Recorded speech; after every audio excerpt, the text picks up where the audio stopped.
حضرت سیدنا غوث اعظم رضی اللہ تعالیٰ عنہ کے پاس آیا تھا شیطان حضور غوث پاک کے پاس آیا تھا ہے اللہ والوں کے پاس ٹکتا نہیں آ جاتا ٹکتا نہیں. غوث اعظم رضی اللہ تعالیٰ عنہ نے 40 سال اللہ کی عبادت 40 سال. یہاں بھی لوگ بڑے پریشان ہو جاتے ہیں کیسے جی کیسے کر لی تو میں نے کہا قرآن پڑھو والذین یبیتون لربہم سجدا وقیاما. وہ راتیں گزار دیتے ہیں اپنے رب کے لیے سجدہ کرتے اور قیام کرتے. تو یہ قرآن کی نص نے جب بیان کر دیا تجھے کیسے شک ہو گیا؟ قرآن کی نص بیان کر رہی ہے کہ اللہ کے کچھ بندے راتیں سجدے اور قیام میں گزار دیتے. غوث اعظم نے 40 سال عشاء کے وضو سے فجر کی نماز ادا فرمائی. تو ایک دن آسمان پہ نا ایک چھوٹا سا بادل کا ٹکڑا آیا. معاذ اللہ ثم معاذ اللہ. وہ کہنے لگا عبد القادر میں تیرا رب ہوں. اس کے اندر سے آواز آئی میں تیرا رب ہوں تو نے بڑی عبادت کر لی اب تو بے شک پڑھ بے شک نہ پڑھ. کئی ملنگوں کو معاف نہیں ہو گئی معاذ اللہ کا بے شک پڑھ بے شک نہ پڑھ. ہم اجازت ہے. حضور غوث اعظم رضی اللہ تعالیٰ عنہ فرمانے لگے اعوذ باللہ من الشیطان الرجیم. جب آپ نے یہ پڑھا تو وہ سامنے آ کے کھڑا ہو گیا. کہنے لگا عبد القادر آپ کو کیسے پتا چلا کہ میں شیطان ہوں؟ تو آپ فرمانے لگے پاگل مجھے کیسے پتہ نہ چلتا؟ جس رب نے اپنے پیارے حبیب علیہ السلام کو نماز معاف نہیں کی اس نے عبد القادر کو کیسے معاف کر دیا؟ جب حضور کے لیے یہ حکم نہیں آیا کہ محبوب چاہے پڑھو چاہے نہ پڑھو وہاں تو حکم آیا کہ محبوب تہجد بھی پڑھو. من اللیل فتہجد بہ نافلۃ لک. نفع دے گی آپ کو تہجد بھی پڑھے. تو ان کے لیے جب یہ حکم نہیں تو میرے لیے کیسے آ گیا؟ اب شیطان تھا نا تو اس نے پھر ایک اور چال چلی. یہ باز نہیں آتا. ہم باز آ جاتے ہیں کئی دفعہ اس کے پیچھے پیچھے چلنے لگ جاتے ہیں لڑ کے تھک جاتے ہیں. وہ نہیں تھکتا. وہ نئی سے نئی چال نئی سے نئی چال اس کا نیا سے نیا روپ. من الجنت الناس. جنوں میں سے بھی اور اس کا نئے سے نئے روپ.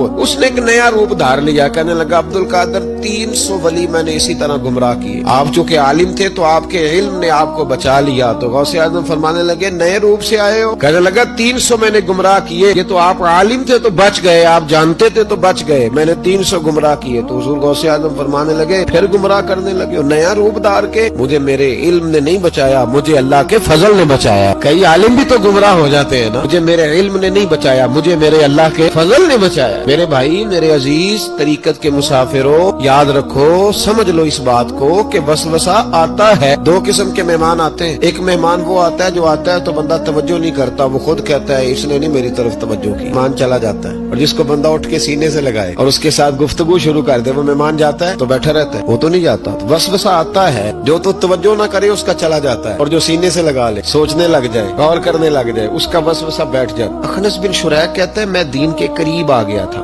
دین کے قریب آ گئے تھے. کس طرح آئے؟ جن دنوں انہوں نے نبی پاک صلی اللہ تعالی علیہ وآلہ وسلم کو شیب ابی طالب میں قید کیا ہوا تھا نا. اللہ کے محبوب علیہ السلام رات کو پہاڑ پر بیٹھ کر قرآن پاک کی تلاوت فرماتے تھے. کوئی اچھا قاری قرآن پڑھے تو دل کرتا ہے سننے دل کرتا ہے یار تھوڑا سا نا اور پڑھ. کوئی اذان پڑھ رہا تھا تو شاعر گزر رہا تھا تو شاعر کا دل مچلنے لگا. کہنے لگا ذرا ٹھہر جا مؤذن میرا دل دہل رہا جلدی ختم نہ کر یار مجھے لطف آ رہا ہے تھوڑے قصیدے اور پڑھ. کوئی اچھا قاری قرآن پاک پڑھے نا اچھا قاری بندہ مست ہو جاتا ہے. تو مجھے بتاؤ جب یاسین والے رسول خود یاسین کی تلاوت کر مدثر والے محبوب کی زبان سے خود مدثر کے جملے نکلے اور جب مزمل والے محبوب خود مزمل کا ذکر کرے پھول جڑتے ہوں گے کلیاں مہکتی ہوں مانا سارا مہک و ٹھنڈک سے بھر جاتا. نبی پاک صلی اللہ علیہ وسلم پہاڑ پہ بیٹھ کے پڑھتے تھے رات کو تو وہاں نا ابو سفیان بھی آ گئے سنتے سنتے. چونکہ انہوں نے پابندی لگائی ہوئی تھی کہ کوئی بھی بندہ وہاں نہ جائے. سوشل بائیکاٹ معاذ اللہ کیا ہوا تھا کوئی نہ ادھر جائے. تو سنتے سنتے ابو سفیان آ گئے. کہتے ہیں حضور قرآن پاک پڑھ رہے تھے تو مجھے لطف بڑا آیا سننے کا. تو وہاں ایک قریب جھاڑی تھی تو ابو سفیان جھاڑی میں بیٹھ گئے. ساری رات نبی پاک نے قرآن پاک پڑھا اور ساری رات انہوں نے سنا. کہتے ہیں اب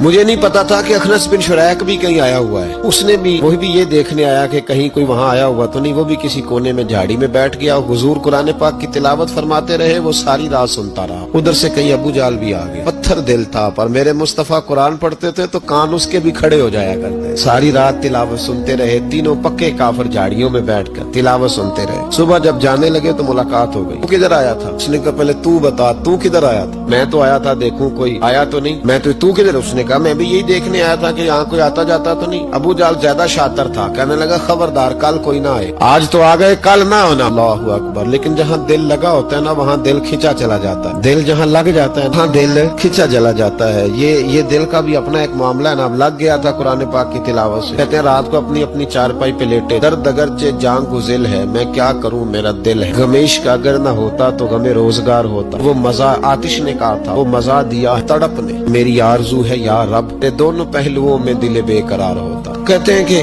اگلی شام پھر آئی وہی کیفیت، وہی انداز، وہی شوق، چارپائی پہ لیٹے پر کانوں میں وہ آواز رس گھولے، لیٹا نہ گیا، اٹھے پہنچے، لیکن آج جگہ بدل کے بیٹھ گئے تینوں۔ صبح ساری رات سنتے رہے محبوب کی تلاوت، صبح اٹھے تو پھر چوک میں ملاقات ہو گئی، تو کدھر آیا تھا، تو کدھر، ابھی بات ہونے، ابو جال ذرا زیادہ شاطر تھا، کہنے لگا میں تو تم دونوں کا خیال کرنے آیا تھا، کہیں تم دونوں تو نہیں آئے، یہ دیکھنے کے لیے آیا تھا۔ اللہ اکبر، 3 دن مسلسل آتے رہے اور میرے مصطفیٰ کریم کا ساری رات قرآن پاک سنتے رہے۔ اب اخنس بن شریح کہتے ہیں کہ میں پورا قریب آ گیا، میرا دل کہتا تھا کہ یہ سچے ہیں، کہتے میں نے تیسرے دن مشورہ کیا، میں نے کہا یار تجھے بھی ہے مجھے بھی ہے کہ نہیں آنا، پر ان کی آواز ایسی، ہاں لذت ایسی ہے، نہ رہا گیا تجھ سے بھی، مان کیوں نہیں جاتا کہ ساری باتیں اپنی جگہ پر ان کی بات کانوں سے ہو کے دل میں اترتی چلی جاتی ہے، مانتا کیوں نہیں؟ اخنس بن شریح کہتے میں پورا قریب آ گیا پر ابو جال نے مجھے پھر گمراہ کیا، کہنے لگا یار یہیں رہے ہیں، بچپن بھی یہیں گزارا ہے، معاذ اللہ 2 ہاتھ ہیں 2 آنکھیں ہیں، سارا کچھ وہی ہے، ان پٹیاں سفید ہوئی ہیں، تو کہتے میں اللہ کا نبی ہوں، معاذ اللہ نے وسوسہ اندوزی کی، تو کہتے میں پھر بیک ہو گیا۔ آپ کیوں نہیں اس شخص کو جانتے جو وسوسہ اندوزی کرتا ہے؟ آپ اس جگہ کیسے چلے گئے جہاں وسوسہ اندوزی ہوتی ہے؟ یاد رکھیں اس جگہ جائیں جہاں جانے سے دل صاف ہوتا ہے، جہاں جانے سے دل کا زنگ اترتا ہے، آپ کے وسوسے دور ہو، وہاں جائیں جہاں ایمان کی، یقین کی، تیقن کی دولت بڑھتی ہے، کیوں وہاں جاتے ہو جو بیک کر دیتا ہے؟ اس جگہ کبھی نہ جائیں جہاں جانے سے وسوسے پیدا ہوتے ہیں، ان جگہوں پہ کبھی نہ جائیں جہاں جانے سے ذہن میں شر اٹھتا۔ حضرت فاضل بریلوی میرے اعلیٰ حضرت رحمت اللہ زندگی میں کسی کا قصیدہ نہیں لکھا، لیکن بدانیوں کے اس عالم کے قصیدے ہمیشہ لکھے جو انہیں ان کے مرشد کی بارگاہ تک لے کے گئے، اس عالم کے بھی قصیدے لکھے، کہتے تھے میں تیرا بھی شکر گزار ہوں یار، نے میرے اوپر مہربانی فرمائی۔